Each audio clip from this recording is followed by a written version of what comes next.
Présentation de l'extraction de données et le travail sur les tâches à partir d'un autre outil que Visual Studio.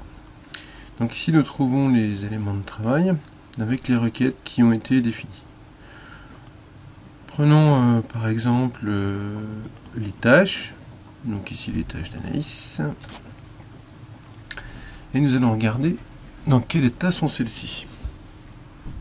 Donc ici ça met un peu de temps puisque le Visual Studio interroge le serveur et exécute la requête en récupérant toutes les tâches qui sont associées à l'utilisatrice, ici Anaïs. À partir de ces tâches-là, nous allons pouvoir travailler sur leur contenu.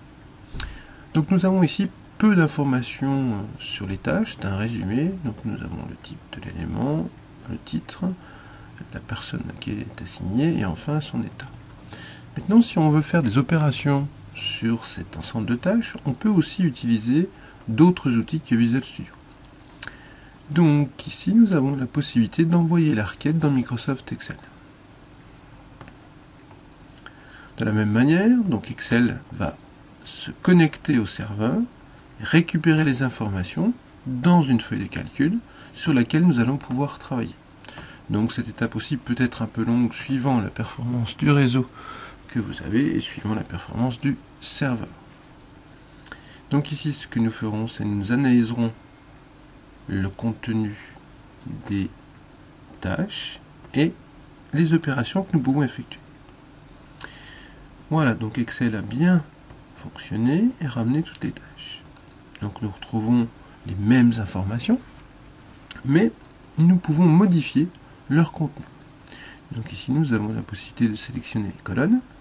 Donc nous allons rajouter des éléments relatifs au temps.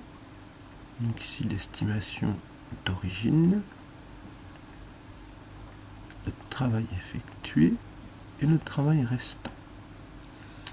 De manière à simplifier la notion de visualisation, je vais donc enlever les assignations. Et voilà. Donc ici, j'obtiens tous les éléments qui ont été définis avec l'estimation d'origine, le travail effectué, le travail restant.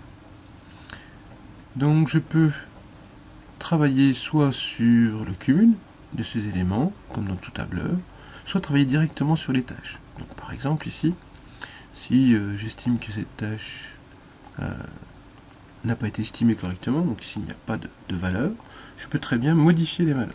Donc ici, 5 minutes pour le faire, je l'ai effectivement fait en 5 minutes, et donc il me reste 0.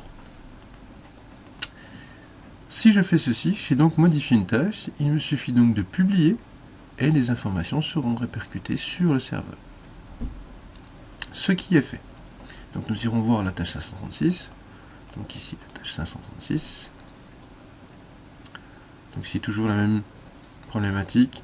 Tout ceci dépend de la vitesse et de la performance à la fois du réseau et des différents serveurs participant à l'opération. Donc pendant son actualisation, nous allons retourner dans Excel. Comme nous sommes dans Excel, nous sommes dans un tableur. Donc dans un tableur, on peut très bien réaliser des opérations. Donc typiquement ici, eh bien, j'ai envie de savoir quelle était la somme du temps de travail. Donc il me suffit de faire une opération de somme sur ces éléments. Et j'obtiens donc ici les 30 minutes de travail effectué pour les 4 premières tâches.